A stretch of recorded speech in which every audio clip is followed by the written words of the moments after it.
Hi, friends. Host Eric here, talking with famous people. And what we're doing here today is a bit of an experiment for me that I think is interesting because this is like a famous organization, right? Adult Swim. They get a lot of TV views on television, right? And so I'm currently quite. I'm going to mute them for a second, okay? If you would like to participate in this from a more active perspective, I will put their stream here as well, so you too can attempt to watch a stream while concurrently watching this critique of the stream. So the thing is, I've noted before that these guys end up with kind of a medium amount of viewers, sometimes like 100 or something, which is not that many more than mine. Hi. Thank you. Thank you, Dad. Oh, here we go. What happened? Packages. F11, like full screen. Okay, there we go. What's this?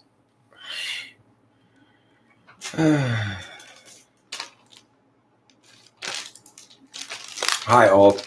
So anyway, I'm going to attempt to do this again since I accidentally pushed something I shouldn't have pushed. So right now they are watching a fish tank. Okay. The visuals here on the Adult Swim live stream include fish. Yeah, it's called Fish Center Live. Fish Center Live. Now, this is a live stream that has a phone number. People call in and talk to the people who are doing the live stream. I currently have it muted so that I can talk interrupted. I'm not going to put their content on in the background because obviously I'm concerned about copyright considerations. But I do want to do a bit of a play-by-play. So I'm going to watch some of this, and I'm going to then listen to what they say and provide a little bit of critique. Oh, I see they've got captions on. Good. So I've been working all of our games, including Space Race, and it's very hard, he says in the stream that I'm watching. But currently, when the Pico game comes up, if they want to go to adultswim.com streams, they could play. Yeah, this counts as inspiration. It seems to be. All right, so I'm curious about this stream because obviously they come into the YouTube streaming environment with the advantage of being well known on television. I'm not really listening to them either. I've got captions on. I will plan to listen though in a little bit, and I want to sort of give my perceptions on whether or not they're doing a good job. Now, I'm assuming they're doing a pretty good job, right? They've been tasked with men's. With dealing with callers. Callers are hit and miss. You have no control over them. You don't know whether they're going to be good or not. I called in and they appreciated my call because I was talking about me and Eric and our Halloween idea, and that was they thought that was outrageous. The number, I will tell you the number when I see it again on the screen. Oh, I have it. You're welcome to call them in. Of course, we are not opposed to callers. I've gotten callers before. We just don't put up a number and encourage callers necessarily. After all, there is a chat, so. Oh my God. Here's their number: 708-794-6386. I'll put it in the chat as well. That's 708 794-638. Is that a 4? 6? 6. 6. This is their phone number. If you want to call Adult Swim and talk to them while they're live streaming, you can do so right there. I'm going to listen for a little bit of it, and then I'm going to provide some feedback. Okay, so notably, what is this video about? Well, I am providing play-by-play and critique of the Adult Swim live stream right now. But give me a second. I'm going to listen and then I'll tell you, give some feedback.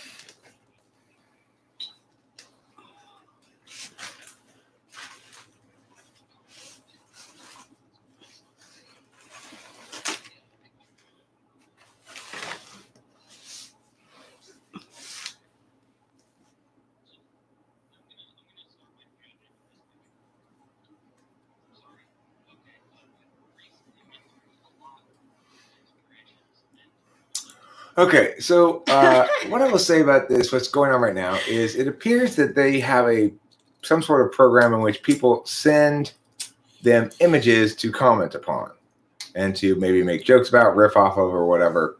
As far as the general vibe of it, they've got some background music going on that is, I guess, moodily appropriate.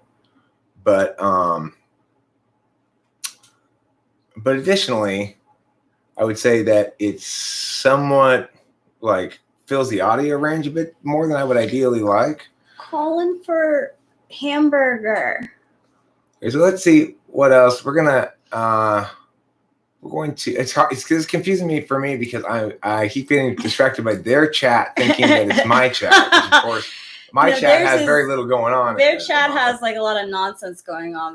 It's like people being like Rick and Morty, but they have named all the fish in there, and you can vote for them, which fish you like the best. I like Hamburger. He's this definitely introvert who hangs out under the rocks, and he only comes out when he's fed. I see. Yeah.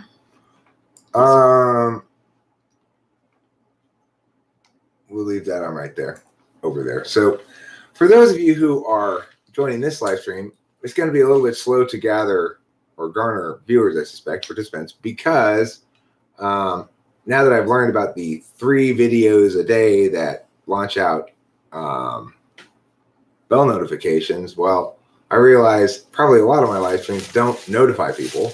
And the reason is because I have so many live streams that I use up my 3 notifications a day, or so many videos one way or the other, because a regular video will also use up a bell notification. It's creeped, not crept.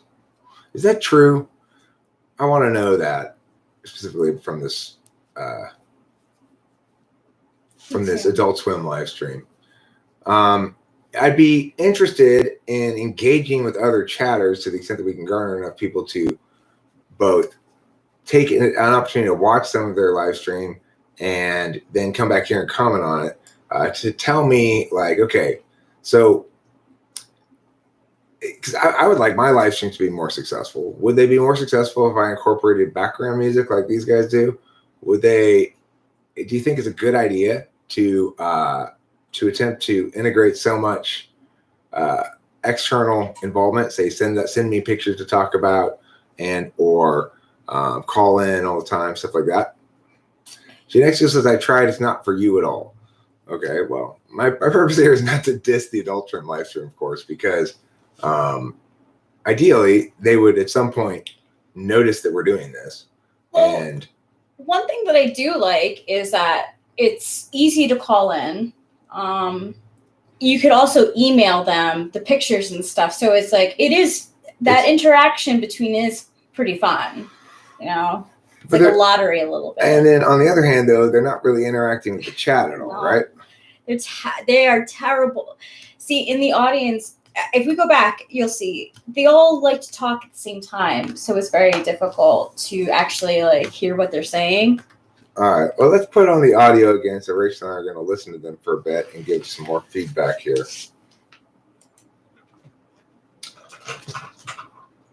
Somebody just called in.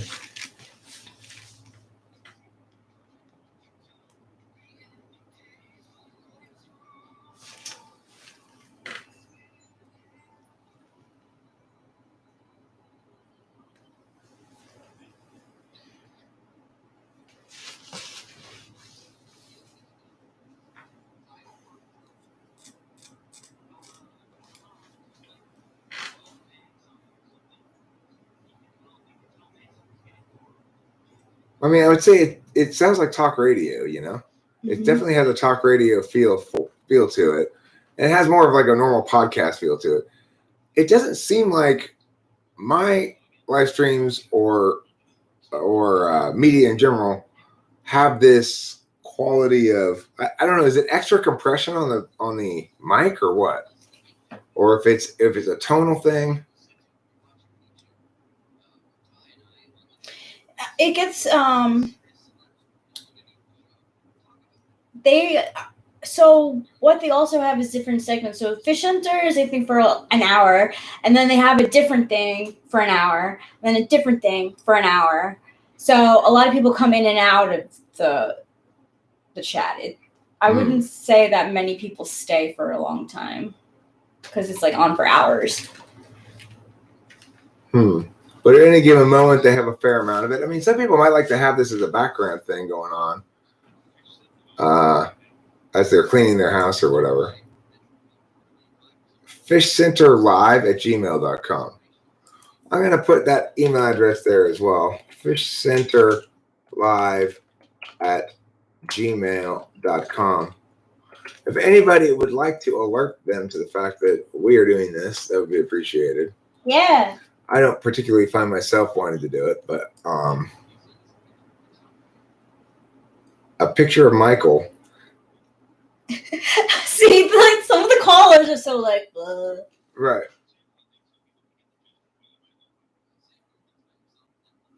So they're currently asking a guy to describe himself, and because they don't have a picture of him, they want to know what he looks like. So can you say a few things? Can you basically paint a verbal picture of what we're looking at? I think the setting contributes. You're a guy sitting on a couch in what looks like a living room, so it gives off a comfy vibe that you're just a guy talking to your chat, not a show or a podcast. Well, so if I use the green screen, would that change things? oh my god, this is so funny. The caller is like,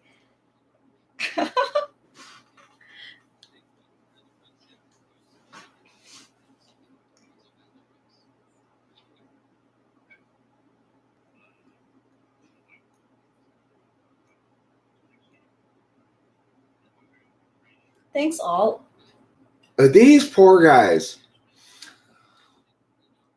Oh, dealing with the general public. The thing is, this is the problem with inviting people to just call in and, hey, feel free to just call in, and then they call and they got nothing to say. They just they don't know what to say. Absolutely nothing to say. So what are you gonna do then? I'd love our participants to call in and mess with them a little bit, because I think it would be fun. You know, they're looking for a little bit of controversy and. Well, I mean, here's the thing. Character. I would tend to think that that's a challenging job to do, to be sort of open to whatever you hear and then be comfortable with the fact that you're going to get a whole variety or range of quality level of call-in people. But they're asking this guy to say 3 facts about himself, and he's just really struggling, right? They're really like ISTP, straight up ISTP struggling. Yeah. And in this, right now, they have this game going on where the fish, they'll hit those numbers, and then they get it either minus or plus points.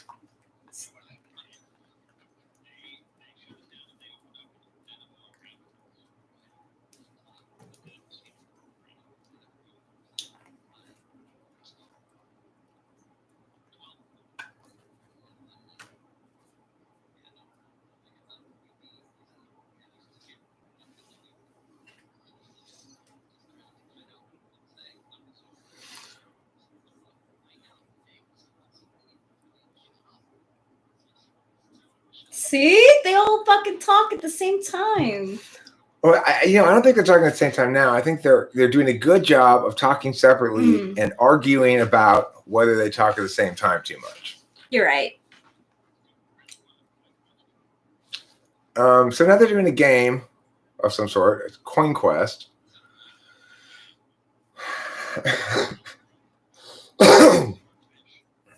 I guess if you're trying to, okay, like remember the occasion, maybe you were here, maybe you weren't, and they're playing Take Me Out to the Ball Game now. There was an occasion when I introduced the game Count to 10 as a group activity, as an icebreaker activity or whatever, in which you genuinely count to 10. The way to do that is each person in the chat goes 1, 2, somebody else says 2, somebody, 3, 4, and nobody repeats each other. So nobody puts 2 at the same time, and then you get 2 2s. If you get 2 2s, you got to start over again. So that game actually drove people kind of nuts in the chat. Like they were, I was cursed for ever introducing it because it was like people kept trying it and failing. But this sort of game that they're playing here, it seems to involve a screen component. I'm not sure how you're supposed to interact with it or whatever. You're supposed to choose a fish and like try to get. See, I chose Tabitha Pillows, and Tabitha Pillows keeps on swimming by -1, so it's getting negative points. Oh, I see. So okay, so what they do is they have these things on the screen, and you watch the fish, and if the fish swim past a given number, then they get that number off their score. And so it's like there's a couple of +1s down near the bottom and a -1 up near the top, and they mostly hit the -1, it seems like. So okay, now this game is being played here. So this is a very different kind of game in that it involves some sort of cooperation amongst the people present, whereas the one that I'm watching on Adult Swim is, I guess, you play it by yourself at home, kind of. Yeah. And keep track of your own score or whatever. Yeah, they do it. They try, but they end up making up the numbers anyway, because I think one of the hosts is an ENFP, so he just makes up the rules as he likes usually, but he's not there. So okay, we'll see. How about the Pillows definitely lost? Let me tell you. Okay, I'm going to unmute this and let them talk for a bit. See what they have to say.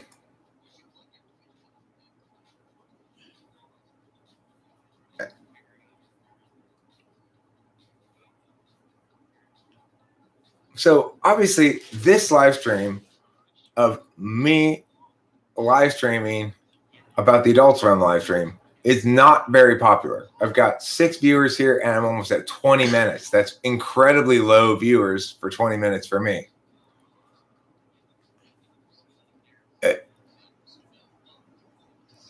Yeah, no, you can. That's okay. Yeah, hamburger's winning. Let me explain this. You don't have to. It is not the case that you can only say one number. It's that it can't be the case that 2 people say the same number. So it's like if 2 people at the same time decide, like there. Now you have to start over. You have to go back to 1 because Kyra pushed 9 and you had already pushed 9 and now you're screwed. Now you got to start over. You got so close too. You're doing a great job. Who is using who? What? All right, watch out. We're gonna get copyrighted. Oh. That's what. Or put the headphones on if you want. You got your inside earbud thing. Oh yeah. If you want to go get that. Okay, that's a good idea. So anyway, don't be afraid to change the topic from this live stream. If in fact I find anything that really needs noting, I guess I'm basically trying to say you would find out from me. Is this a successful approach to live streaming? No. Well, I mean, it is successful. It is. I mean, I only have a name, and the call-in thing's kind of cool. Right. Hi, MC McPhee and Laura McGinley. So I'm making an attempt here to observe somebody else's live stream that is much more popular than mine. It usually, well, not vastly more popular. Like, let me see. I don't know how many viewers they currently have. Let's see if it says 154 people watching right now. So there are 10 people watching this, but there's 154 people watching that. And what my question is like, okay, these people are in the same general mindset as I am, I would suppose, about life. They're probably intuitives. They're probably making jokes and trying to engage in ways that are fun and interesting and ideational and such. So I also figure like they're probably open to engaging with me. Like Rachel's already called into their live stream before. I don't really want to call into them myself, but no, this shit is boring. It's boring? Yeah, I've done it before. It's so nonsensical. Let's see. Okay, so Rachel's saying that this thing that they're doing now is boring. Oh no. Yeah, it's like they take a poll and like you have to choose which picture you think wins. So like A or B, which one wins? I see. But it's I like their graphics and music thing here. It's pretty good. Yeah. See, it's like we don't have that stuff, you know?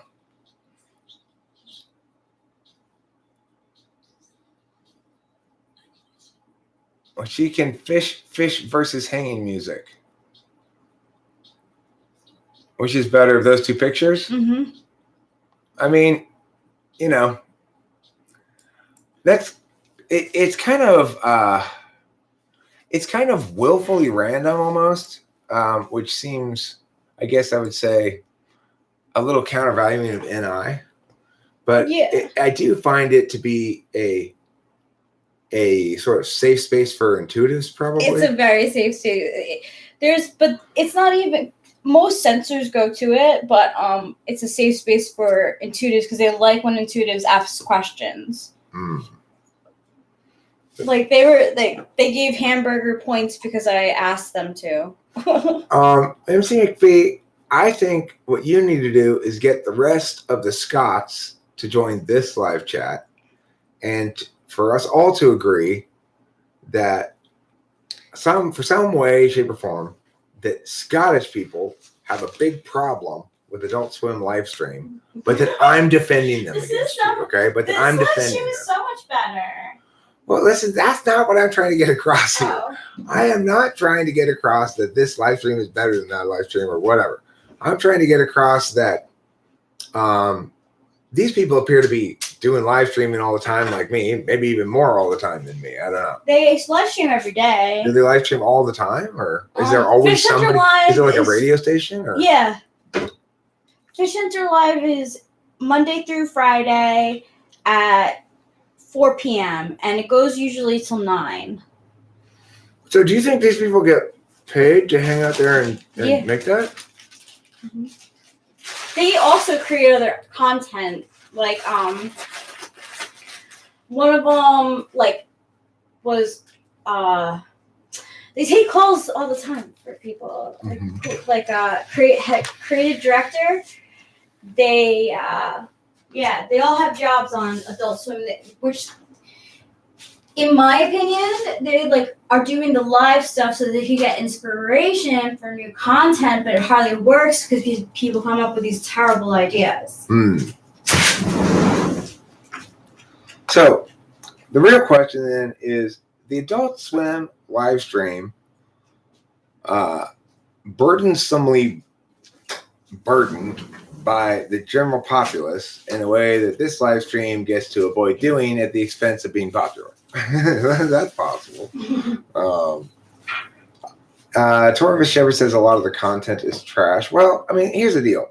I don't like to take that attitude towards it because what I see is that it's probably true that there could be better editorial discretion, but at the same time, I would argue that this affords people who take a random picture of like this, like I can see myself taking this picture, to have their picture get to be seen on a live stream and have people vote on it. That's why I like it.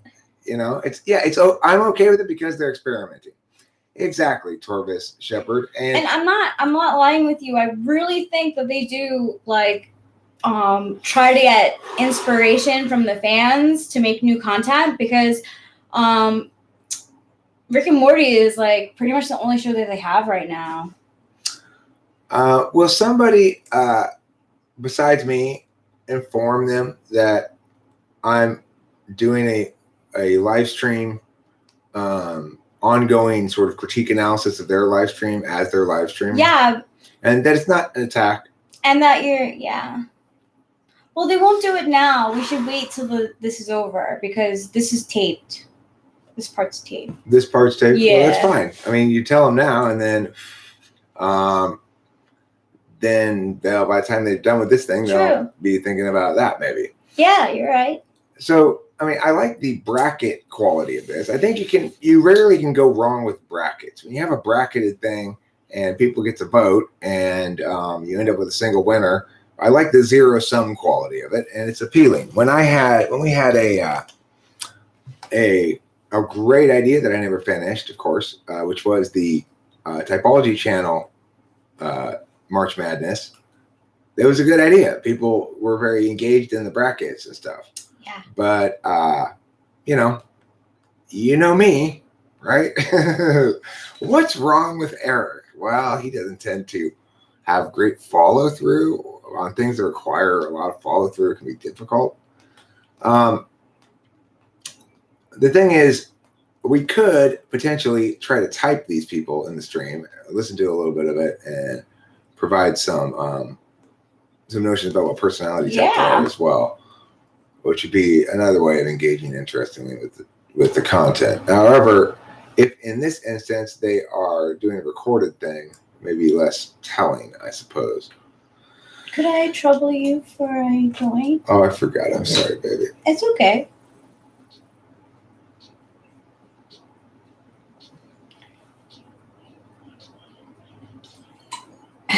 Yeah, of course, Mumbler, I don't see this stream as like your thing, really. I mean, the thing is, if you look at their chat, right? Their chat is it's almost like somebody were making fun of an utterly banal and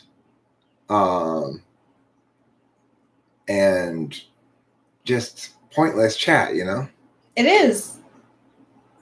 Rachel, how is it not being able to get SE from Eric? I do get SE from Eric, actually. I get more SE from Eric than I do from myself. But the truth is that I know that because I'm the same way, that I don't like to be pushed to do things. So, you know, I'm patient. I mean, look, I can kind of provide you a comparable example on SI. On those rare occasions when I do get SI from Rachel, I appreciate it. I remember one time she came and gave me some food, and I was very like, oh, thank you for feeding me. And that very rarely happens. But the thing is, I don't miss it or anything. Okay. It's not like I feel like something's lacking. It's more like I much more appreciate, on the other hand, not being pressed on my 8th slot. So it's like you have a choice. You can either get served in your 4th slot and pressed on your 8th, or you can get ignored in your 4th slot and ignored in your 8th. I'll take the second choice every day. I hate being pressed on my 8th slot. Yeah, so I do too, and he knows that. Oh my God.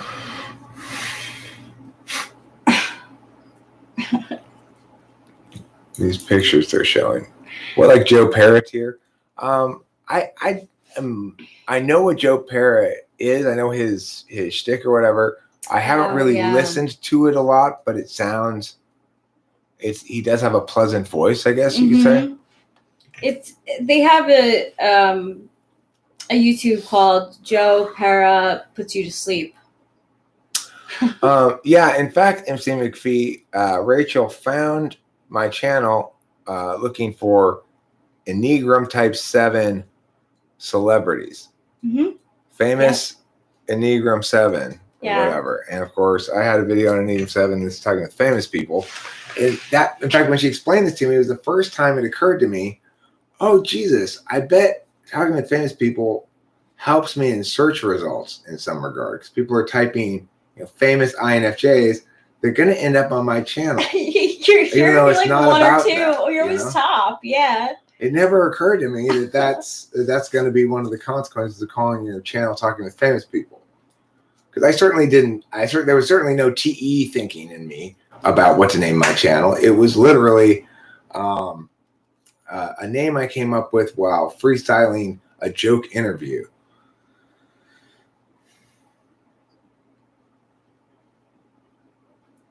Yeah, well, the thing is, the original episode of Talking with Famous People came before the channel being called Talking with Famous People. And it was me interviewing some characters I had made up, which included the International Delight, Pucker Tart Lemon Squeeze, are the main two ones. And so I said, hello, this is host Eric, and welcome to Talking with Famous People. I just came up with a name on the fly, right? I thought it was a funny name for a talk show. It's so actually describing what talk shows want to do a lot of times. Like, why don't they call the Tonight Show or something Talking with Famous People? They don't. Because that's what, it's like a lot of those shows, they get famous people to come onto their talk show and then they pimp their book or whatever. And that's what it is. We're the famous people here. Yeah, but here, of course, then as soon as I named it that, do people ever get mad and act like I jip them? No, they often ask me why it's called that. And I explain usually the sort of second incarnation of the thing, which is once I named it that, I started referring to everybody the only famous people in the world are people who've been in some capacity involved with talking with famous people. Been on a video usually is the criterion. Those are famous people, but chatters as well are famous people, and other engagement like that, commenters and stuff. But celebrities who've not been involved with the channel are just referred to as celebrities. They're not yet famous people. Right. Like, for example, George Clooney is a well-known celebrity, but he's not actually a famous person. I have hope, actually. I have Marcus. Hope that a celebrity is going to randomly. You never know. Torva Shepherd, you are a famous person. You never know. Torva Shepherd is a famous person. Yes, you are a famous person. If you are here, you are a famous person. And I am talking with you. I did. My band was called Talking with Famous People. I named it after I decided, once I called the channel Talking with Famous People, I decided that everything should be under the umbrella of Talking with Famous People. My band, my music, everything. Because I didn't like the idea of having to organize things. Yeah. I didn't like the idea of having to have different categories and shit. I need a good sequin dress too. I think everybody needs a long, luxurious sequin dress, or their wardrobe's not complete. I agree. I would say that's fair to say. What about the actor Jim Strudel? Chatter ratings, most voter. KP Sinti. So they have chatter ratings. So this is interesting. Like, who's the best chatter? That's a good idea, That's my goal. It would be cool to have, for example, let's say we were to have a document open with a table, and we kept track of people. Like, every time I wanted to give points to somebody, I gave points to a good chat or something. And at the end of the live stream, we said what the winner was. Said who the winner was, and yeah. That would be a cool thing to include, but it requires a little bit more TE than perhaps. Mm-hmm. Yeah. They have an ENFP behind this stuff. ENFP, yeah, probably. Yeah, his name is Max. Well, I can tell because we were like, sometimes me and Max are kind of like. Yeah, I'm sure. A social crawfish versus 3 dotty balloon. the cool thing about this kind of thing where people send pictures and you have a competition between them and stuff is that, of course, everybody who sends in a picture then sticks around to see if their picture gets included. If it does get included, they stick around to see. Yeah, it's very well designed to keep people to stick around even if you're boring. You know what I'm saying? I like ENFPs as friends, but like, how would you be able to say that person? How do you identify? Oh my gosh, I just did his TI. Okay, so the way that I identified Max as an ENFP was his lack of TI, because they have contests and like games on here all the time, but he's always creating his own point system. It's never like actually done like with like hierarchies. And sometimes he'll be like, no, I don't agree, this person's gonna win, and like this person, it doesn't make any sense. He just like does what he wants, what he feels is best. So I mean I am at this point somewhat invested in seeing which picture now wins this bracket contest. I hope it's that one. I like that one too. It's the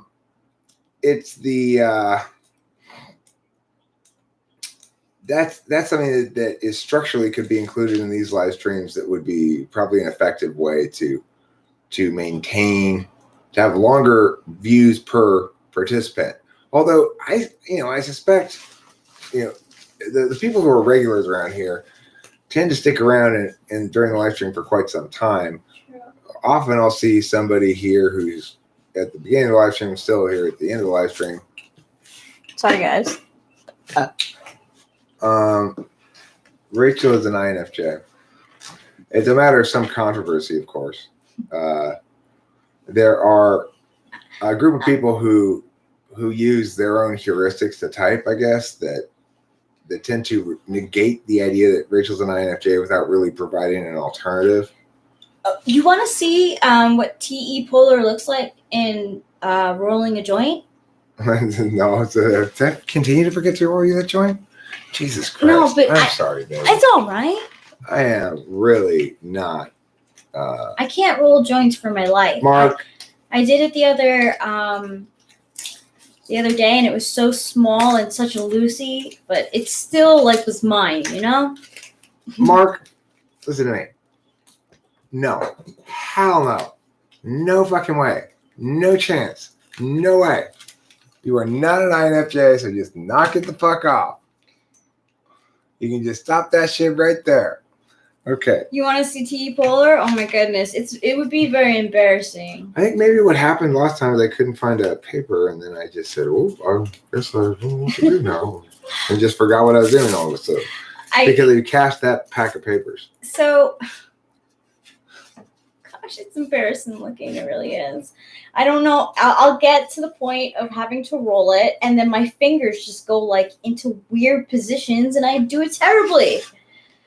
Loosey-goosey all the time.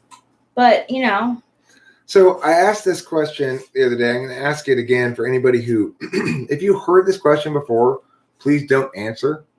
But if I want to, for those of you who are not paying attention right now, I'm going to ask a question, and it's going to be purportedly revelatory about where TI is in your stack, okay?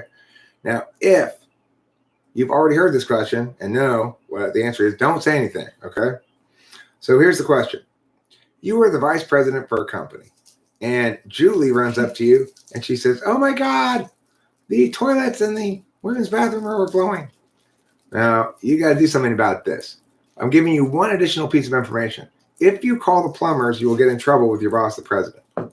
Now, what do you do, or what additional information do you need to know before you can take action in this situation? That's the question.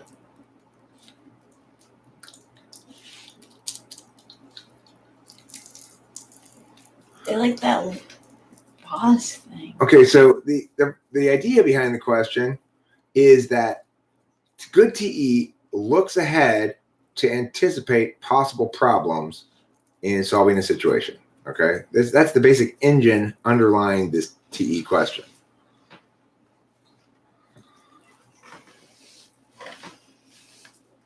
Okay, so Diane says I would need to know my boss is around. Horseman would need to go into the bathroom and look at the problem. It's good ignoring TE there, Horseman.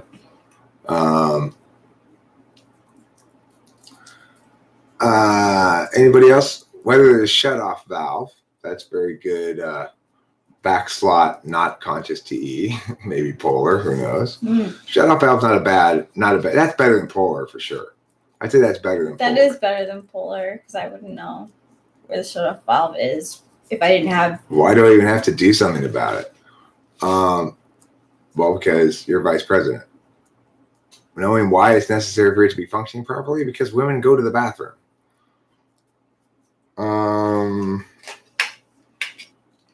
So yes, thank you, Upton Plates. Why would you get in trouble for calling the plumber? Is what you need to know. That's what you need to know to solve the problem. You need to understand what the criteria for success are.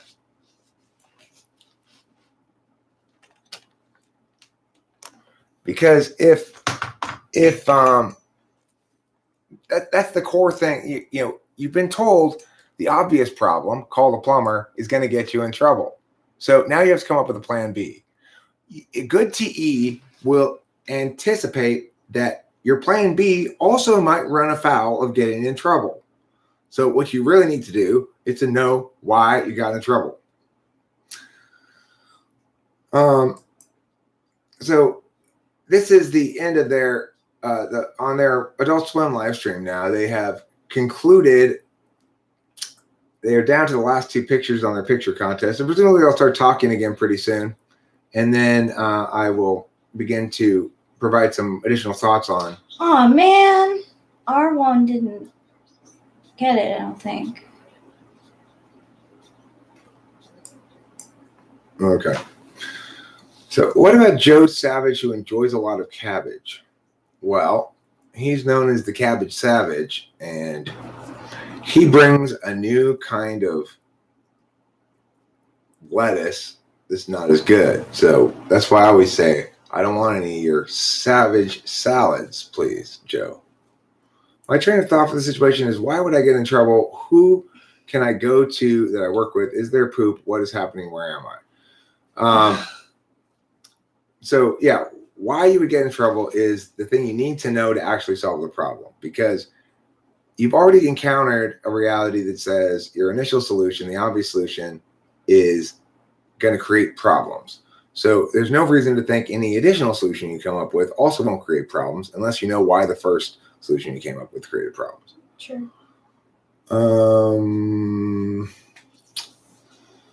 What is the protocol for overflowing bathroom is another way to put it, Torvis Shepard. Is the same thing as what I'm saying, basically. That's the more proper way to put it.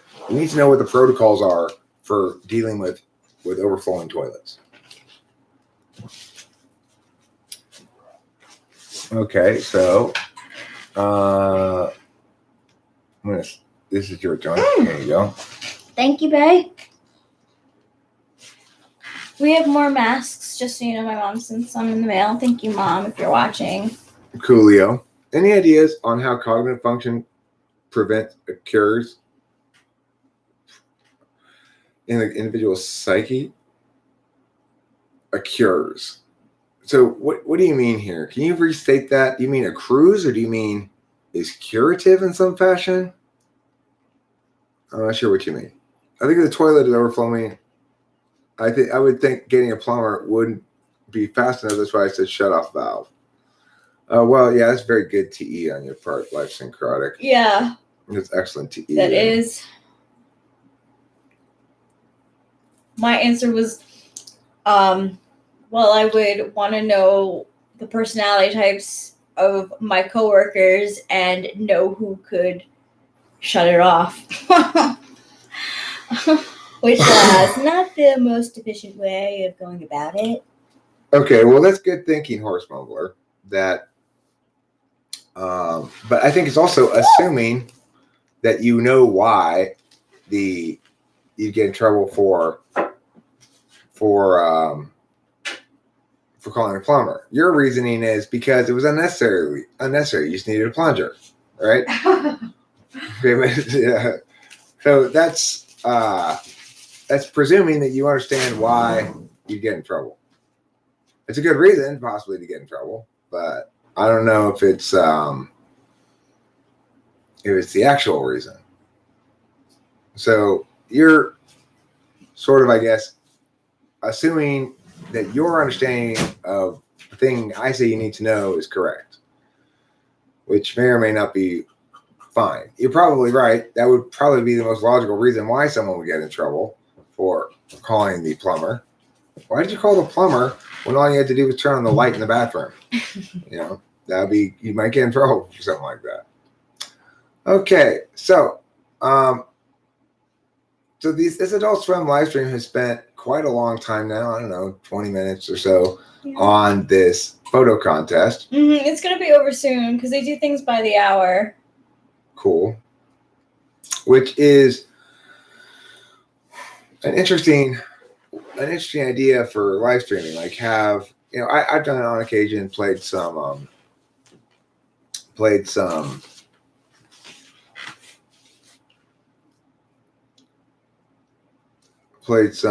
music and stuff as I do an intermission. I wonder if they actually calculate the votes. None of your votes mattered. Yeah. The thing is, I don't think. Yeah, they don't. I don't think they actually even calculate the votes. It's just an illusion. Yeah. This is why it was created by an ENFP.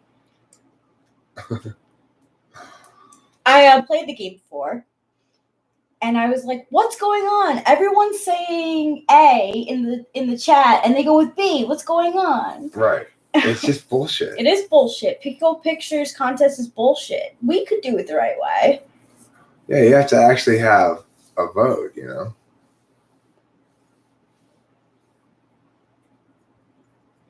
Well, I mean, maybe, Horse Fumbler, the reason you get in trouble is because the boss has been waiting for there to be a problem with the women's bathroom so that he could leave it unfixed, so that he could come down and yell at the women for leaving their tampons in the toilet. Ooh. In which case he's going to be mad at you for fixing it. There's so many. That is a very creative way of going about it. I really wish characters in Rick or Morty were less complex. Why? I think he means that sarcastically. Okay, but yeah. I don't think it's true that they're totally not complex either. So I don't know. I don't think that works on either direction. But Rick is not an unnuanced character. He's sort of semi-suicidal at times. Yo, that last episode he wrestles with moral ambiguity a lot. Really, really good. I liked it. I liked the way they ended it. Kind of him on alone without anyone to rely on. Like, it's a good show. Look, Horse Mumbler, your boss has problems, okay? He considers himself an incel, and he really has some anti-woman kind of instincts, and it may or may not make sense, but he's really attached to the idea that women keep shoving their tampons into the toilets.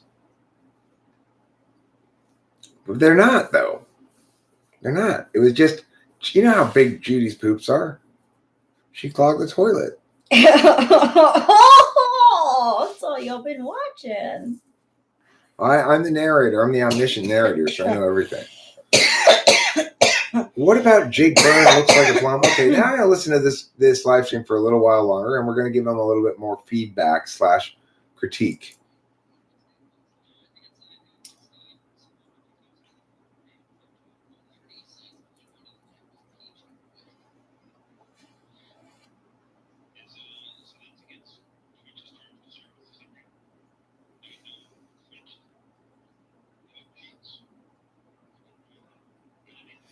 Well, they're currently discussing the fact that one of those pictures showed nude clenched butt cheeks. Yeah. And that according to that apparently that violates YouTube terms of service and everything. I didn't know that. Well, I don't think they're going to get in trouble. I don't think they're going to get in trouble for that.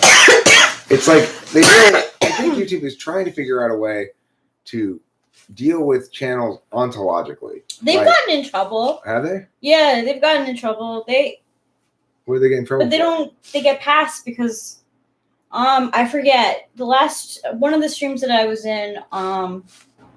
They had talked about they have to watch like sexist and they have to make sure it's no kids too. Like yeah, it's the same, but they have the money to like.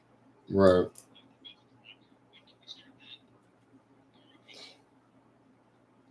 Yeah, it is good. Kyra, I think you're talking. Raspberry Robert Crumb.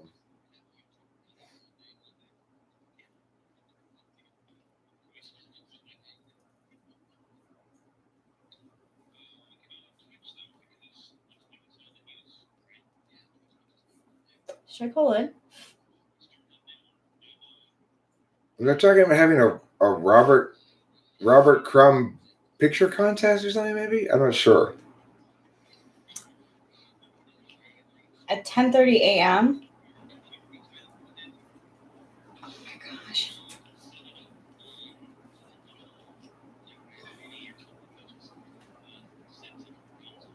Huh.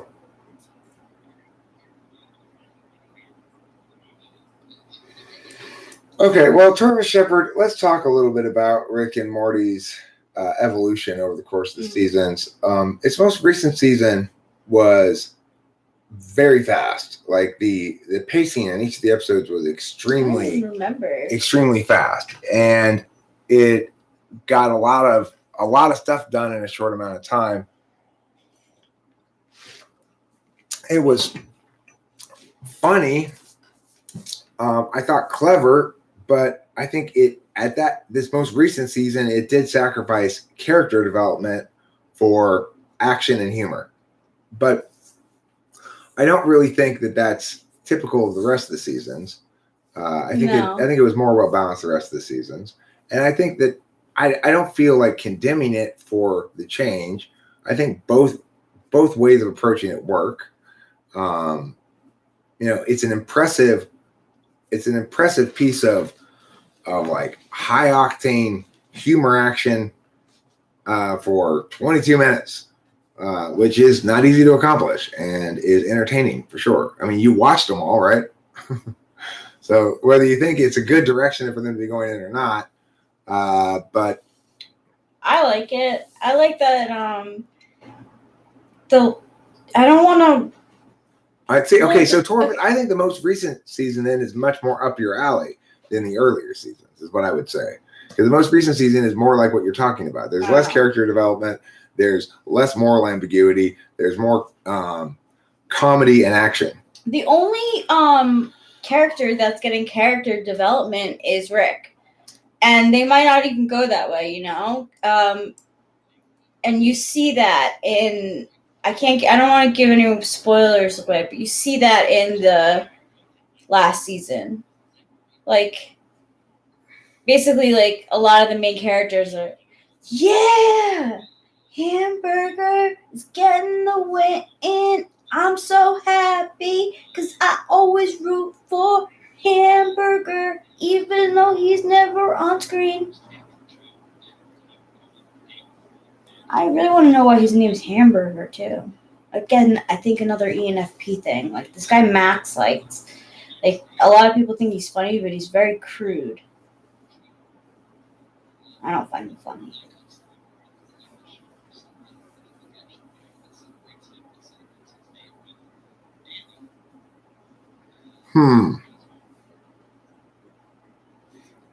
Okay, so this is interesting what they were just getting into right there, a little bit of Adult Swim live stream drama.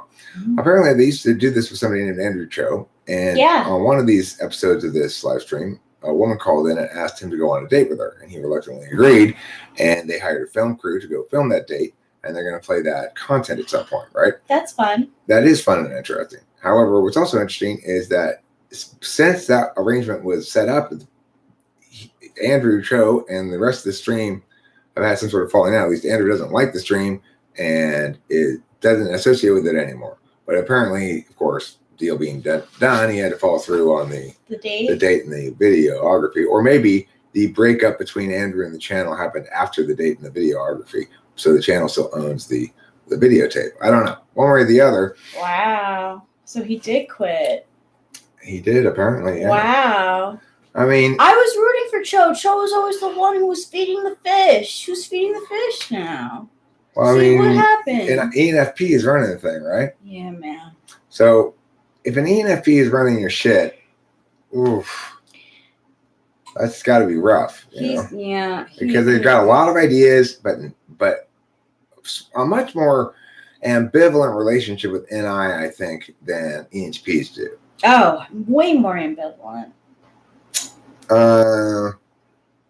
Anyhow, of course, we're almost an hour into this now, and we still only have 10 viewers. So my takeaway from that is probably not an effective title. And I probably should have gone with my other title, which I was going to do until I thought, you know what? It might be worthwhile to try to integrate with this live stream, because Adult Swim, at the very least, historically has always appreciated the kinds of things that intuitives are good at and interested in. Well, I think one of the guys on there is an ENTP writer for the show. And I think he's the main dude. Like, he's like the main dude, but they have the Max, the ENFP running the show. So the main guy is has more of a back seat. The ENTP has a back seat, so I don't know. It's like weird. Boring title for a boring topic. I mean, Sorry. I don't necessarily think it had to be a boring topic. I may have dealt with it boringly. I don't feel as though it's been a particularly boring live stream, but perhaps it has. It may very well be a boring title, and I mean, it's probably more interesting to me as somebody who does live streaming himself, and than it would be for somebody else, because it's like, if I were in charge of Adult Swim YouTube live streaming, I wouldn't do it like this, you know? Yeah, like, this is the ENFP's game. He created this game. Well, my first title here, Ethan McDonald, was in fact going to be looking for type police subject. Looking for subject to type police. So, because the problem with me is I would like to type police somebody, but I need to have the right, it has to be the right kind of person to type police.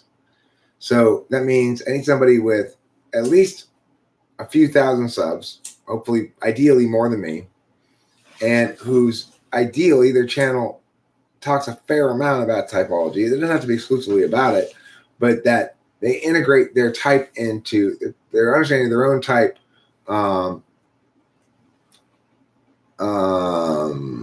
accordingly or something. Now, this person's saying on the Adult Swim live stream, almost 5 million subs, and they have 145 viewers. Well, I've got 6,000 subs and 10 viewers. So, am I doing better than they are? Let's see. No, I don't have. Okay, so 6,000 subs, 10. That's like 1 out of every 600. Okay, they've got 145 out of 5 million. Who has a better percentage of their subs watching than me or them? I have to divide 5 million by 145, or 145 by 5 million. 5 million by 145. Give me 1 out of however many. 5 million by 145. 5 million divided by 145. So they only have 1 out of every 34,000 of their subscribers. watching their live stream, and I have 1 out of every 600 of my subscribers. That's pretty good. Yeah, that's pretty good. That's a much better ratio. That's why I wanted to tell you about that. Because I'm like, we're not doing so bad if that's what it's like. Hey, Zandy. Well, the subject is the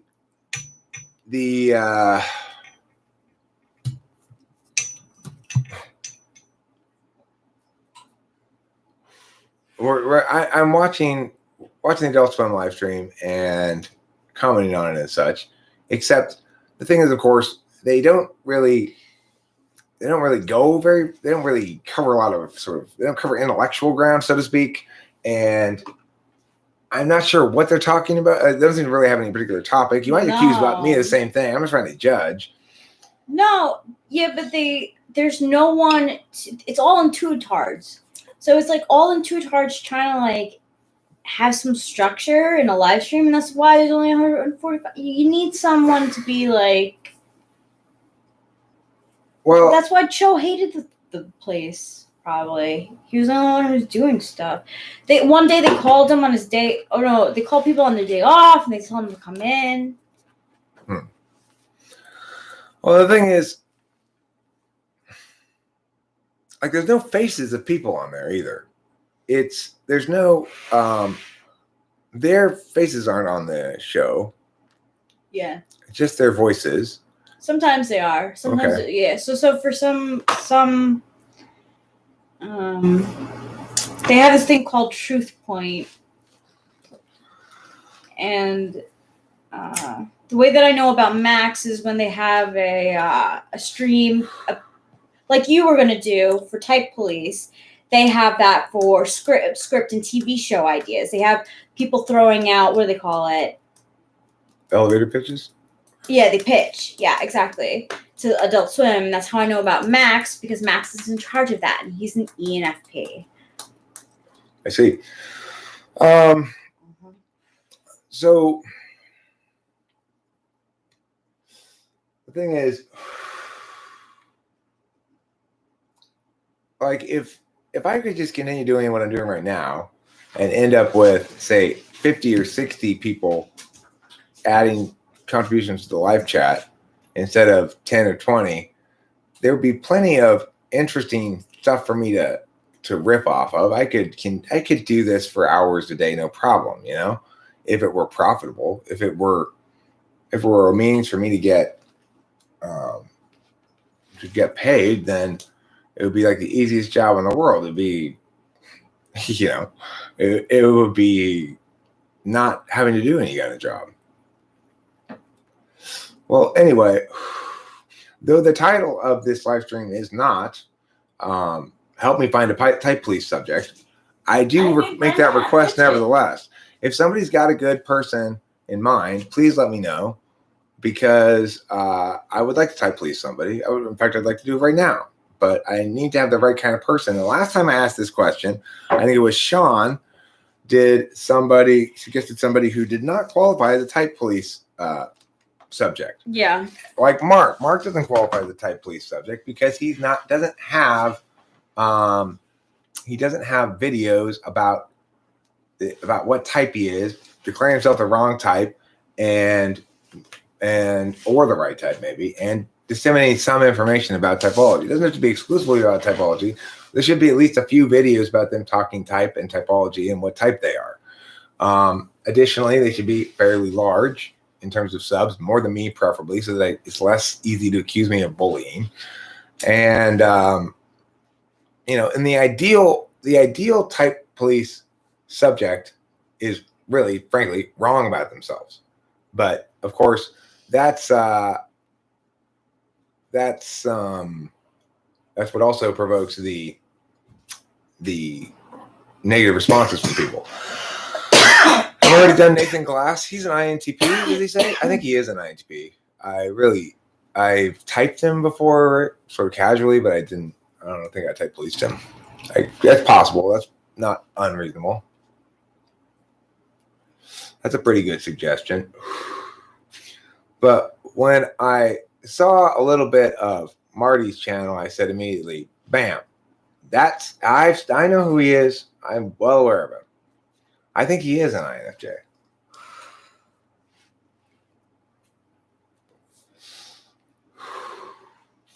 How do you respond to a person who tries to provoke you like sociopath or something? They enjoy tormenting others. Do you get angry? If so, they win. I don't know what to do about people like this. Well, I mean, it's like how I mean, you could ask, you could say that Marty tried to do that to me, right? There was this section of his video where he was like, I'm your worst nightmare, blah, blah, blah, blah, blah, right? And my response was pretty straightforward. It was just that never in a trillion years will you ever intimidate or manipulate me. And then I just moved on from there. The thing is, you just dismiss them in no uncertain terms as fundamentally too weak to engage further. Is Marty an INFJ? No. Marty is almost certainly an ESFP. There's nothing terrifying about that. If somebody's threatening to throw you in the trash can, then you don't have anything to worry about. The people you have to worry about, you're not going to say anything first. They're just going to use violence. You're not going to see it coming. Those are the people. So you don't think Sean's an ENFJ? I think he's an ENFJ. I do. Hey, sweetheart, you and your pretty song, blah, blah, blah.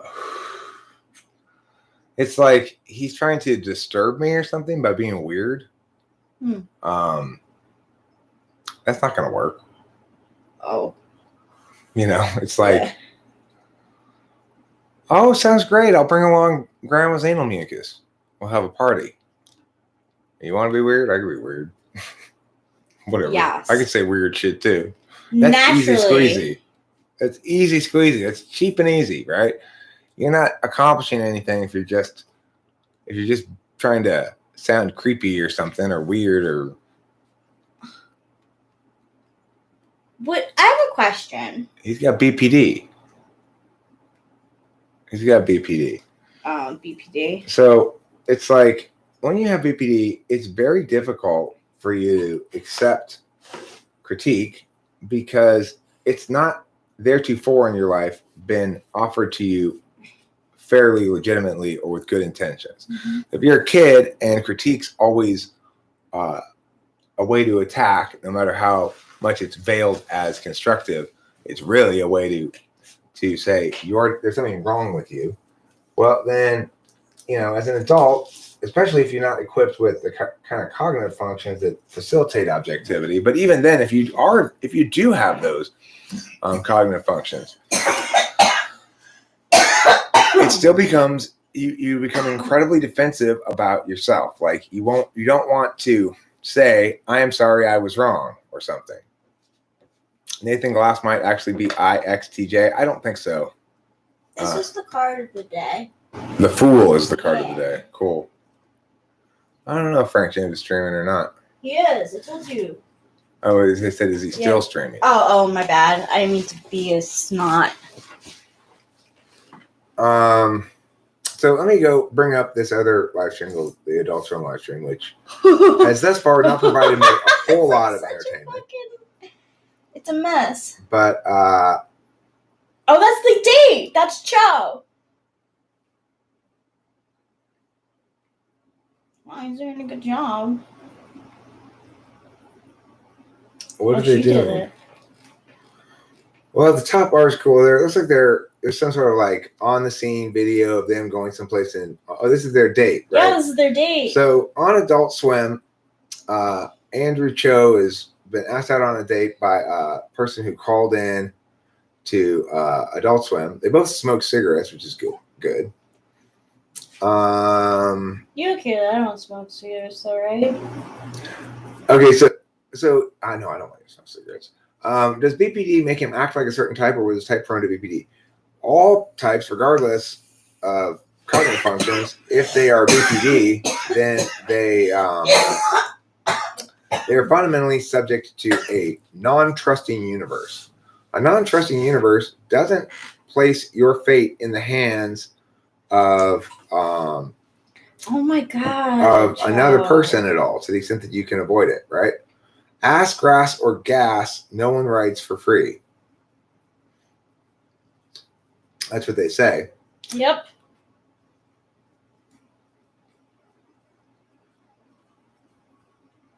Grass eater, stop it.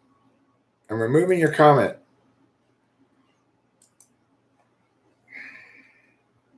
Don't be a fussy bus, all right?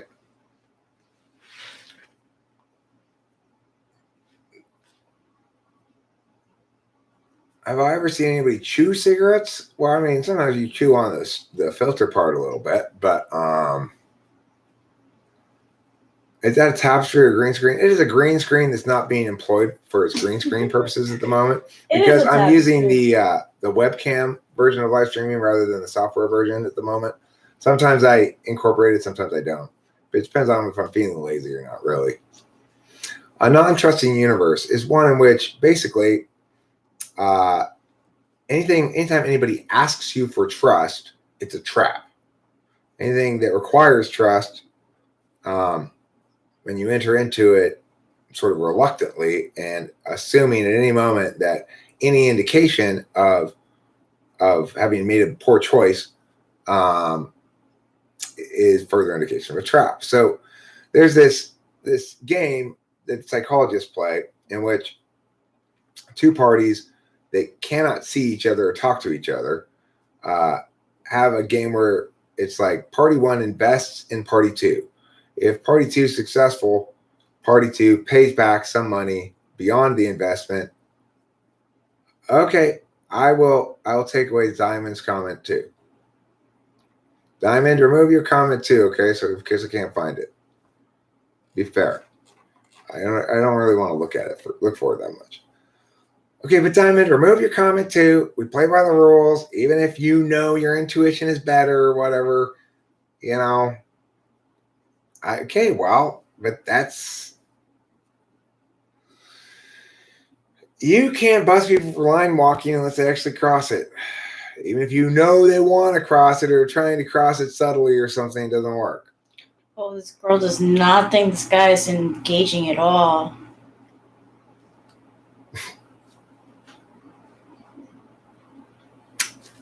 Okay. Just noting. Just no, noting. I wasn't responding to you. I was Diamond. Huh. I mean, there is another option, Diamond. I could go remove it myself, right? So really what you're saying is, I won't remove it. You go find it and remove it if you want it. LOL. Nah. I don't really care that much. You win. You got me on laziness. Their food looks good. It really does. It made me hungry. I'm not censoring free speech. Okay? Nobody's trying to censor your free speech. Look, people always get this wrong. The platform determines who has free speech, quote unquote. So it's like, this is YouTube's platform. I have no expectation. Oh my gosh, is she getting a tattoo? I have no right to free speech here on YouTube. I may have a habituated an expectation of free speech here on YouTube, but even then, I understand that it's limited to some extent. Beyond that, participants in chats and live streams have very little expectation of free expression rights if they judge live streams in general, because most live streams ban your ass at a moment's notice. It's like I mean, some worse than others, right? But this one stream that I went to where Rachel was on, they banned me for nothing in a heartbeat. They didn't just put me on timeout. They banned me. Yeah, can I tell you? He now only does live streams through Facebook. Isn't that bogus? What an FI user. So anyway, you do have an expectation of fairness around here. This is going so bad. I feel so bad for her. And you could reasonably make the argument that Eric, because of your whole I'm not kicking anybody to the curb. That's the point, Diamond. what I'm saying is, I lost my train of thought. That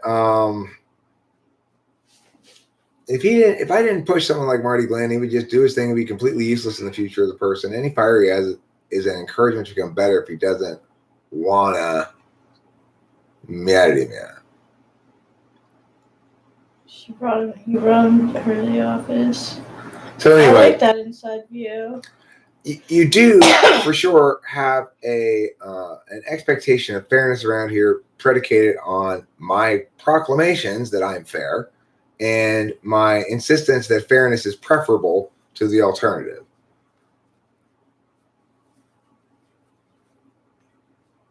Well, Diamond, nobody's trying to oppress you.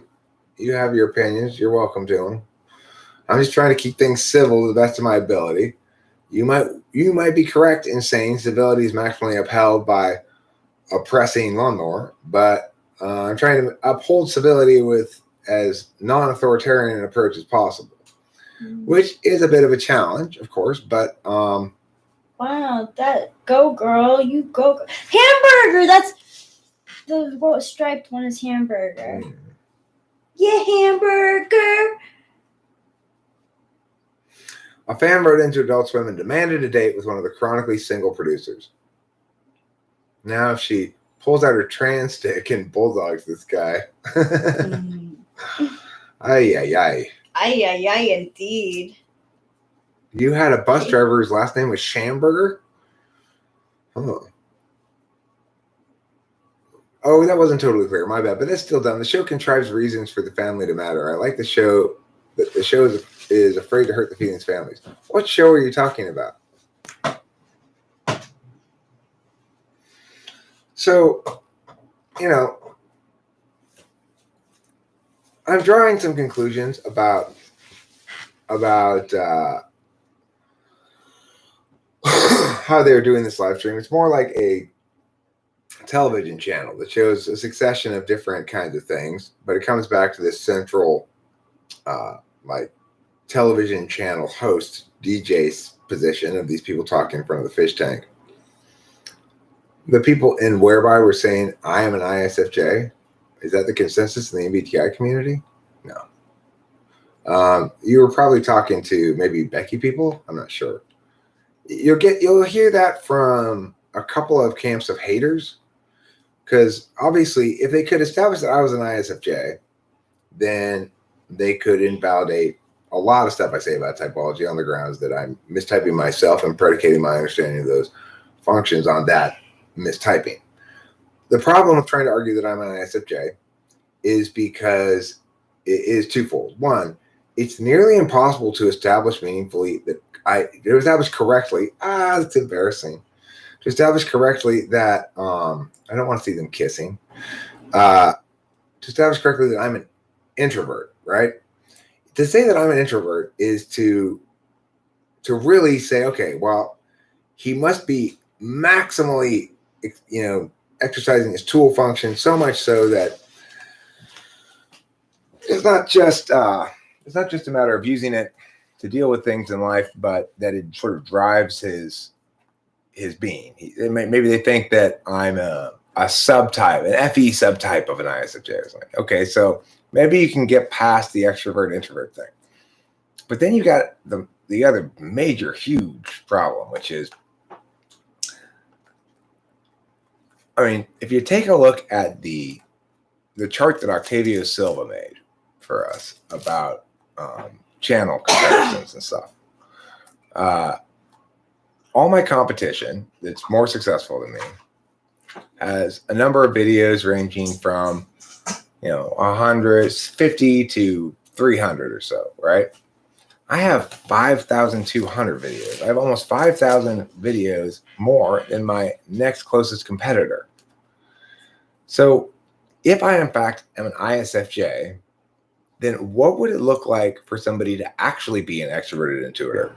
Because I have 5,000 videos that cover a whole wide range of different expressions of videos. I've got videos that talk about ideas, I've got videos, about typology. I've got videos that talk about philosophy. I've got angry videos about public policy. I've got debate videos about how to coach debate. I've got hundreds of original songs I've put up. I've got me reading my original poetry. I've got videos of me playing to be Raul Diego painting pictures and pretending to teach people how to paint pictures. You have a dating and chicks. I have dating and chicks advice. You have also interviews that you have with people of the community. I have random interviews of people in the community. I've got typing sessions. I've got little bits of. I've got 27 seconds of ants climbing up a tree. Yes. I mean, if I am an ISFJ and that's 4th slot extroverted intuition, then what in the world would dominant extroverted intuition look like? Oh my God. Well, how much extrovertedly intuiting would you have to be to qualify as an extroverted intuition dom? So Quora isn't actually always awful. Some of it is, and some of it's not. But recently, I've been looking up on Quora ESTP ISFJ combination, and it there's not much on it.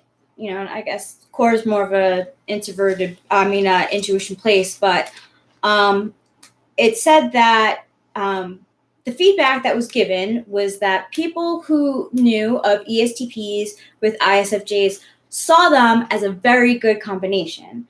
That the ESTP brings the ISFJ out of the shell, and the ISFJ is the rock for the ESTP.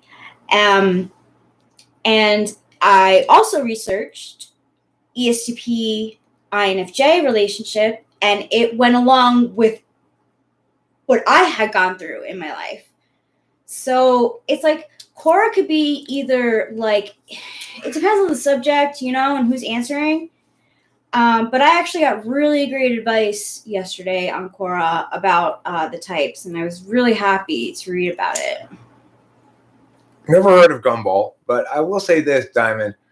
There's a bit of a difference here in this context. So it's one, on the one hand, what you say is true, that you don't want to let provocations go unresponded to, or you run the risk of being somehow a victim or bullied all the time. On the other hand, this is a non-physical space, and probably the most effective defense to stuff that you want to defend against is to ignore it entirely. And in fact, that probably turns it into offense against them. If they're indeed trying to provoke you, then the only way to make them fail is to ignore it entirely. Well, can I answer Life's in Chronic? Sure. And then email Anthrax, I'll get to your question. What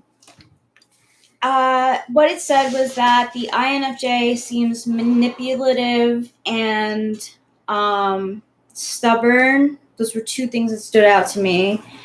And that the ESTP is careless and doesn't understand emotions. And I very much felt that. Like, I did manipulate. Like, I can't lie.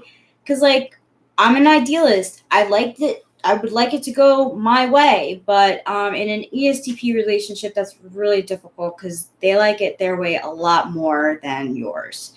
So it was more of a mirage relationship where things looked good, but there was constant upsets and disappointments because reality and expectations did not meet. And you see here with this red thing here, this is the key takeaway from it is the last paragraph. Feel free to share this analysis so that more people are aware that Eric Strauss isn't nearly as good at typology as he claims to be. As always, it's best in general to take things with a grain of salt, but even more so when Eric talks about typology, as he isn't a very reliable source of information as he claims to be. That's the whole point of this thing, right? The whole point of it is to get that message across. This person absolutely despises me, whoever it is, right? I don't care if they type please me or not. You can either do it for fun, or you can do it for vengeance, or you can do it to try to win the point, or you try to make your case or whatever.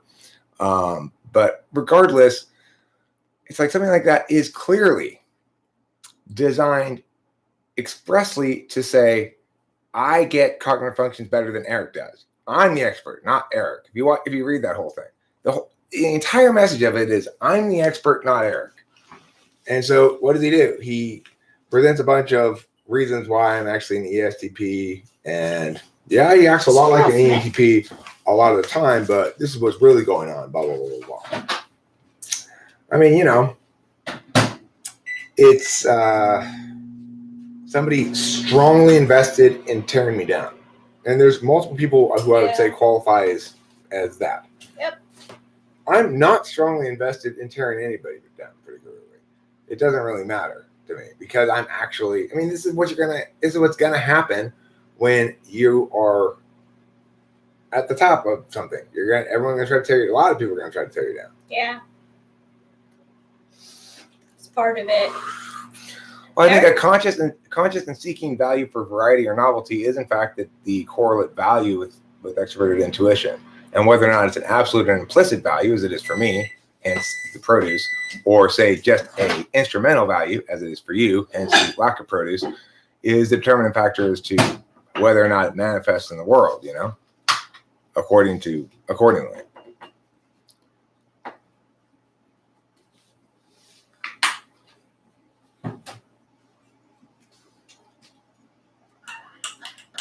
Tearing down ideas are the reasons we rebuild those same ideas. The thing is, I necessarily get a lot of pushback. I bet I do. I bet I do know that person, David Grandin. I just don't know specifically who it is. I don't care. I'm not going to spend much time reading it or thinking about it. I'm not going to respond to it. The reason is because it's not a legitimate critique. It's not a critique motivated by seeing a lack of accuracy and correcting it. If there is, in fact, a lack of accuracy and somebody were correcting it, then that would be fine. Instead, they're doing basically a special pleadings case where they say he's an inverse development of a meh, which is all of a sudden you're not talking about cognitive functions anymore. You're explaining why cognitive functions are overweighted by something else in this instance. I have a question. Yes, darling. Remember that astrology or tarot reader, her name's Lumiere. We saw she's long blonde hair, and you're like, we can set up your tarot reading like that. Well, I want to know what type she is. She doesn't. Who's SMT?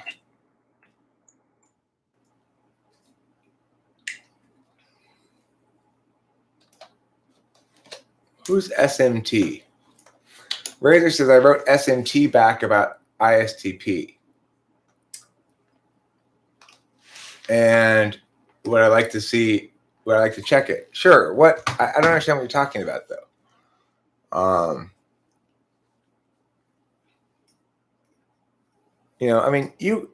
Is it possible to make a point that you could interpret my extreme amount of activity as SE, not NE? Yeah, that's not an entirely unreasonable point. The thing is, I don't just make a lot of videos, though. I make a lot of videos about ideas and very few videos about anything practical, So that's the challenge of this. Something. Oh. How many SE users are debate coaches? I wouldn't be surprised if there are some,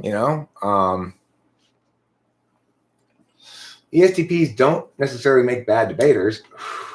They just make disinterested debate students. So when I had Alan paired with Edmund, Alan didn't want to pay attention in class and learn shit. He wanted Edmund to sum it up for me. And he did okay as a first speaker in that capacity. It wasn't a nightmare. How many ISFJs are debate coaches? 0. I'm quite confident. ISFJs have a terrible time in debate. They hate it. So do ISTJs. It requires too much improvisational thinking, too much thinking off the fly. No matter how well prepped you are, you're going to need to pivot on the fly depending on what your opponent says. What I mean by mechanical when I'm talking about debate is they don't want to have to do any intuition during the course of the debate. They just want to already have everything prepped out or know that this is their case and this is how they're going to argue it, and not have to worry about shifting the angle of attack or something in response to the neg approach. ESTJs can be fantastic, but the thing is, it takes them a while to get good, and they get good by they try not to be very moderate, middle of the road debaters. For example, my former assistant coach, Scott Wheeler, is arguably the best high school policy debate coach in the country. Certainly was for a couple of years running, as he won a couple of national championships in a row in high school policy, which is the king of all debate events. Thai food is delicious. The approach he took was he had very middle of the road cases. He took he stayed on, he was topical on his casework, and he made genuine policy plans, and he had great organization. So in other words, whatever you hit, and the thing is, there aren't very many brand new arguments. They're all incarnations of something, right? It depends how close to the warrant you get as far as your responsiveness.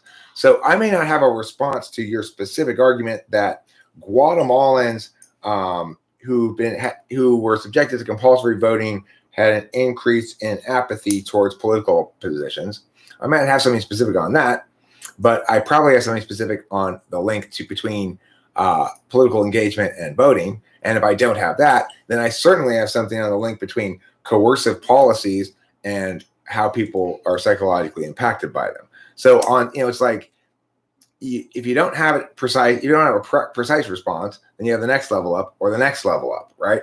Or the next level up. So you don't worry at a certain point if you're an NE user about it, because you know that you can work with those frames like that. ESTJs can work with those frames like that too. But ESTPs and ISTPs don't like to work with those frames like that.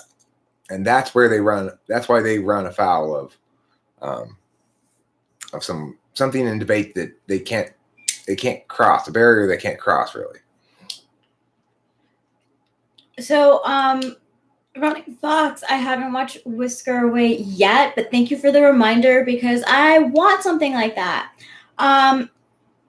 I want everyone to know that I was able to cry for a little bit last night because I had 2 readings that told me terrible things about the relationship between me and Eric, and it made me cry. So email anthrax, that works for INTJs and does not work for ISTJs. INTJs, it's true.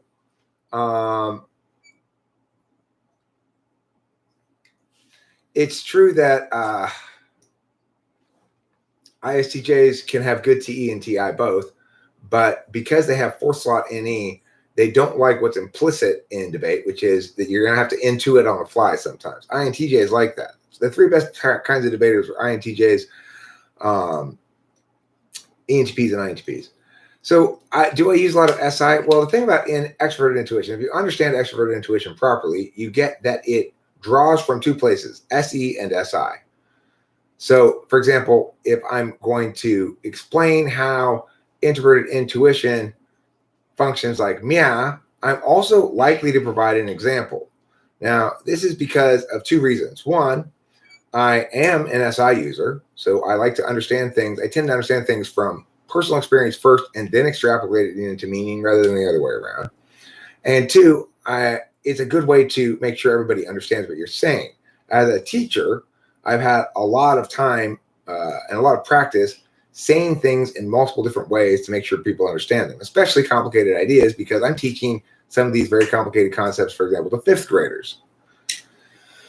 So there is a bit of a personal history factor in that, as far as including more examples than I might otherwise. I try not to stay too much in the abstract realm, but the idea that my ideational spew is full of SI is not inconsistent with the ENTP. Of course, anytime you're asking me about cognitive functions and I'm answering those questions, I'm drawing from my existing knowledge base of cognitive functions. to suggest that INTPs aren't INTPs because they have at immediate access to a whole bunch of data and information that they've absorbed from all their reading is insane. Yes, it's true. They remember what they read and ideas and stuff well, and that's part of what makes their TI so powerful. It's linked in with any SI rather than with NISE, which TI can still be quite powerful as a deliberative function, but it doesn't meld with the generative qualities that a TI-NE person ends up having. To think that I'm ISFJ is to say either Kimberly and I were the same type, because we were so vastly different in personality expression, right? Either Kimberly and I were the same type, or also Kimberly was mistyped. Thank you, Running Fox. I appreciate that. You sound so much like a 784 right now. Let me add the following thing here. David Grandin or whoever it was who was saying that the chat was, David Sanderson, who was saying that the chat was saying that I'm displaying a lot of SI. The key thing is, if in fact I am an ISFJ, then how do they explain the very powerful and effective introverted thinking? Is it just through experience? How do they explain the multiplicity of creative endeavors? Why would I be so active then? You know, ISFJs are not likely to put a lot of extroverted intuition out on the field. You know, so it's the only way you can really meaningfully say I'm an ISFJ is, well, yeah, people try to argue on various things. Try to argue I'm ESTP or ISFJ.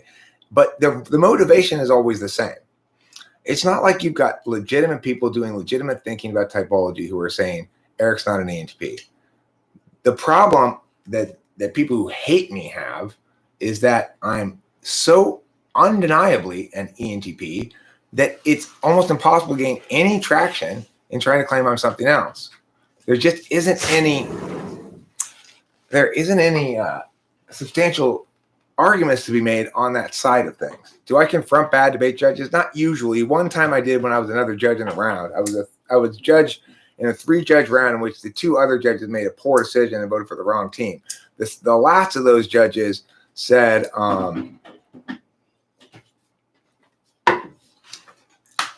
so yeah, I'm a gifted ISFJ. I'm really gifted at NE and TI and kind of clumsy with my FE and really shitty with my SI. I'm one of those kind of ISFJs, you know, an ENTP. I mean, for Christ's sakes, for reallys though. So yeah, in that round, as the 3rd judge started giving his RFDs after announcing his decision, he started saying a bunch of arguments as to why the AF was correct in their affirming the resolution that were not arguments the AF made in the round, okay? So I said as I walked out of the room, I said, those are your arguments, not theirs. And it stormed out angrily. It was a travesty. It was a fucking travesty. The 2nd judge, who also voted for the wrong team, I didn't feel so mad at her because she was a kind of a new HLA judge and was trying to make the right call because the neg had conceded framework. And she didn't understand that the neg was saying they concede framework because they win under the opponent's framework. Eric is just pretending to be bad at SI. In reality, he remembers everything, and that's how he manipulates people. Ah, right. So why is it all the time that I'm like starving to death before I eat anything? I'm pretending that, right? It's, oh my God. The amount of bullshit you'd have to believe to think that I'm really an ISFJ is mind-blowing. Who's calling me? Of course she's calling me. What do you think?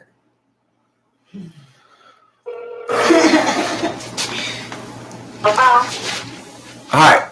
How's it going? Hi. Yes. Actually, I want to ask you, Jeffrey's next book is they're reading Persepolis. Persepolis? Yeah, Persepolis. And it's a book with pictures, actually. Considering you will be able to work with him on that? And also, if you do, so I'm thinking I'll just order a copy. Okay, it's called Persepolis? Yeah, I think it's separate something. I don't know.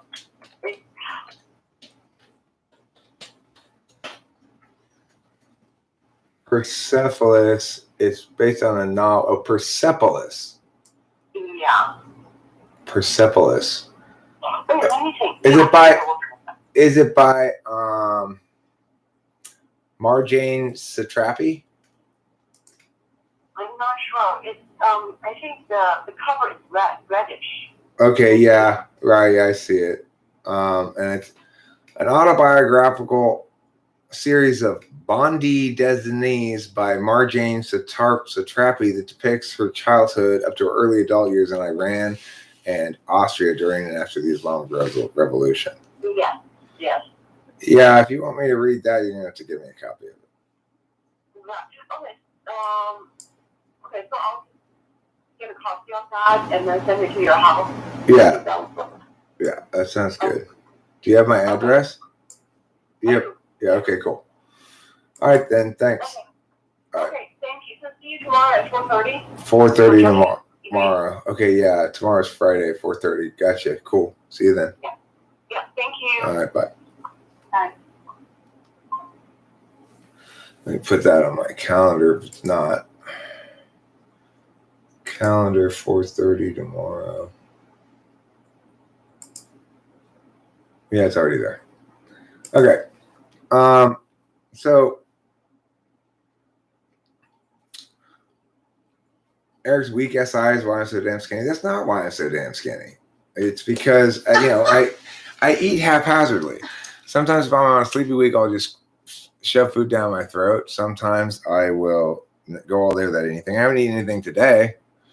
But I mean, you just gotta kind of look around my space, and this is with Rachel helping too. This is not a ISFJ space. We Can I give you a kiss on the cheek? I need some physical contact. Sure, darling. Thank you, baby. I'm 180 pounds. I'm 180, not 160. He's my man of my mans. So who am I going to type police then? If you say we're going to type police someone right now, then we got to figure out who to type police. I'm 6'4", 180 pounds. Thanks, the Enchantress.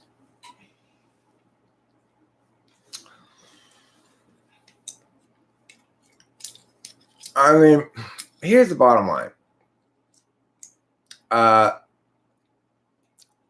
There are a lot of people, or not, I wouldn't say a lot, but there's a sizable group of people out there, reasonable sizable group of people out there who absolutely would like nothing better than to tear me down and see me fail utterly. And here's the thing. Individuals from this group of people have attempted to harm me in multiple ways. So they used to leave a lot of really negative comments, attacking my character, attacking my person, without any adequate justification for any such attacks. And eventually I got sick of letting them talk bullshit, and I hid them from the channel, those people. Then there are people who periodically come in here and try to attack me and my character and my value as a human being rather than anything I'm saying. For example, what does Queen's Gambit say he is? Anyway, what type does he say he is? That's not a bad idea. That'd be fun. Queen's Gambit? Yeah. If he says he's a specific type. Yeah. What does he say he is? He claims to be an INFJ? Queen's Gambit? Is this the Christmas miracle we've been looking for? Maybe. Curious Kyra, somebody may just have laid it out there. He's definitely not an INFJ.